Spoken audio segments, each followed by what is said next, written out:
السلام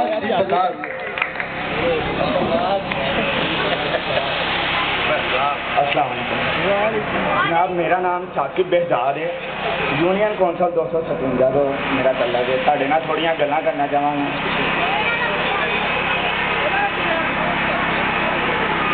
گل شروع کریے تو کتوں کریے؟ ظلم، ناانصافی، کتوں گل شروع کریے؟ سب تو پہلے چلو میں گل شروع کردا ہاں۔ تہاڈا سارے بھراواں دا، ساڈے اتنے کچھ قانون دے رکھوالے بیٹھے ہوئے نے، سارے دا بہت شکریہ، تسی اتنے جلسے شریک ہوئے، سانو اے تسی عزت بخشی۔ اللہ پاک تہاڈے سارے دیاں محنتاں کوششاں نو رنگ دے تے ساڈا ملک ترقی کرے۔ کہندے نا مفلس شہر کو دھنوان سے ڈر لگتا ہے، ورنہ دھنوان کو رحمان سے ڈر لگتا ہے۔ اب کہاں وہ اشارہ و اخوت مدینے جیسی، اب تو مسلم کو مسلمان سے ڈر لگتا ہے۔ مسلمان کون؟ آپ سب جانتے ہیں وہ کون سا مسلمان ہے۔ آتے ہیں ہمارے پاس، یہ 25 سال سے آ رہے ہیں، جب سے پاکستان بنا ہے، کبھی یہ پیپلز پارٹی کا نام بنا کے آتے ہیں، کبھی یہ ضیاء الحق کا نام بنا کے آتے ہیں، کبھی یہ آتے ہیں تو میاں محمد نواز شریف کا نام بنا کے آتے ہیں۔ یہ کہتے ہیں ہم پاکستانیوں کی عزت کی حفاظت کریں گے، یہ کہتے ہیں ہم پاکستانیوں کو روٹی دیں گے، یہ کہتے ہیں ہم پاکستانیوں کو گھر دیں گے، کپڑا دیں گے۔ ارے تم ہمیں کیا دے ہوئے؟ تم تو اڈیالہ جیل سے بھاگتے ہو اور سیدھے پہنچتے ہو جدے، جو تم ادھر بھاگ جاتے ہو اور ہمیں 10 سال کے لیے جس بدن میں تڑپنے کے لیے ایک فوجی کے ہاتھ میں دے جاتے ہو۔ میں نے سوچا تھا یہاں پہ باتیں کروں گا، کشمیر کی، فلسطین کی، چچنیا کی اور بہت سے ایسے ملکوں کی جہاں پہ ہمارے مسلمانوں پہ ظلم ہو رہا ہے، مگر جناب ان کی کیا بات کریں کہ ہمارا تو اپنا نشیمن چل رہا ہے، ہمارے تو اپنے گھر کو ہمارے ہی گھر میں رہنے والے آگ لگا رہے ہیں۔ ارے کوئی جاؤ تو صحیح، ان سے پوچھو تمہارا گھر کہاں ہے، تم رہ کہاں رہے ہو؟ ایک بیوہ کے گھر پہ قبضہ کر کے لعنت ہے تمہاری زندگی پہ۔ اور یہ وہی لوگ ہیں، آپ سب جانتے ہو ان کی تاریخ سے، یہ کون لوگ ہیں؟ یہ وہ لوگ ہیں کہ جناب قائد اعظم محمد علی جناح بیمار تھے، انہوں نے ہسپتال ان کی گاڑی دیر سے پہنچائی، مانے یا نہ مانے انہوں نے ہی یہ کام کیا۔ انہوں نے ہمارے ملک کو 2 لخت کیا، انہوں نے ہمارے ملک کے 2 حصے کروا دیے۔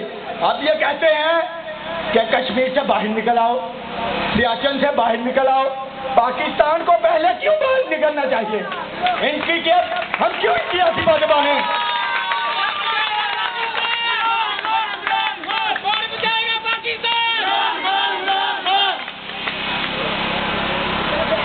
اور جاتے جاتے زیادہ باتیں میں نہیں کروں گا، یہی کہوں گا میاں صاحب، زرداری صاحب اور ان کے چیلوں جو ادھر بستے ہیں، جو کبھی پیپلز پارٹی میں تھے اور ادھر سے بھاگے، انہی کے گھروں پہ الزامات لگا کے پیپلز پارٹی میں رہتے تھے، یہ نون لیگ والوں کے گھروں پہ اندرونی معاملات پہ الزامات لگا کے بعد میں پھر یہ نون لیگ میں آئے، نون لیگ میں آ کے یہ الیکشن جیتتے ہیں، یہ بعد میں یہاں پہ آ کے یہ ہمیں لوٹتے ہیں۔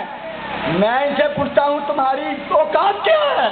تم ہمیں آ کے یہاں پہ لوٹتے ہو، ایک ٹی ٹی پسٹل لگانے والا آپ لوگوں کو ڈراتا ہے، آپ کو ان سے ڈرنے کی کوئی ضرورت نہیں، آپ کو ان سے خوفناک نہیں ہونا چاہیے۔ اور لٹیرو، تم جیو ہزاروں سال، تم کھاتے جاؤ مال، تم کھینچ لو سب کی کال، اور تم جیو ہزاروں سال پھر اور بناؤ مال، قانون تمہاری ڈال، قانون تمہاری ڈال، تم جیو ہزاروں سال، جاؤ جہنم میں، ہماری جان چھوڑو، اس ملک کو چھوڑو۔ ہم یہاں پہ آئے ہیں بھائیو، آپ سب کو ایک میسج کنوے کرنے کہ جب اتنی بری حالت ہو جائے تو قوموں کا کیا قومیں کیا کرتی ہیں؟ قومیں اپنے جیسے مزدوروں میں سے، اپنے جیسے غریبوں میں سے ایک بندہ پکڑ کے سامنے لاتی ہیں جو غریب ہوتا ہے، وہی غریب کے مسئلوں کو سمجھتا ہے۔ یہ گاڑیوں میں پھرنے والے، یہ لٹیرے، یہ ڈاکو، کوئی بندہ اللہ کو گواہ جان کے کہے کہ یہ ڈاکوؤں کے ساتھی نہیں ہے، کوئی بندہ اللہ کو گواہ جان کے کہے کہ یہ لٹیروں کے ساتھی نہیں ہے۔ رب کعبہ کی قسم، اس پورے پنڈال میں مجھے ایک بندہ بھی نہیں ملے گا جو یہ کہے کہ وہ ایک اچھا انسان ہے، وہ نمازی ہے، وہ پرہیزگار ہے، وہ لٹیرا نہیں ہے، وہ ڈاکو نہیں ہے، وہ قبضہ مافیا نہیں ہے، وہ سب کچھ ہے۔ اس وقت ہمارے ملک کو ایک تبدیلی کی ضرورت ہے، اور وہ تبدیلی صرف اور صرف جناب عمران خان صاحب لے کے آ سکتے ہیں۔ ان کا ماضی، آپ ان کے ماضی کو جانتے ہو، ان کا ماضی کیا ہے، ان کا بچپن بھی آپ جانتے ہو، ان کا لڑکپن بھی جانتے ہو، ان کی جوانی ہم بچوں نے دیکھی، آپ نے بھی دیکھی، ان کی جوانی آپ جانتے ہو۔ ووٹ دو عمران خان کو، ساتھ دو عمران خان کا۔ پاکستان زندہ باد۔ بھائی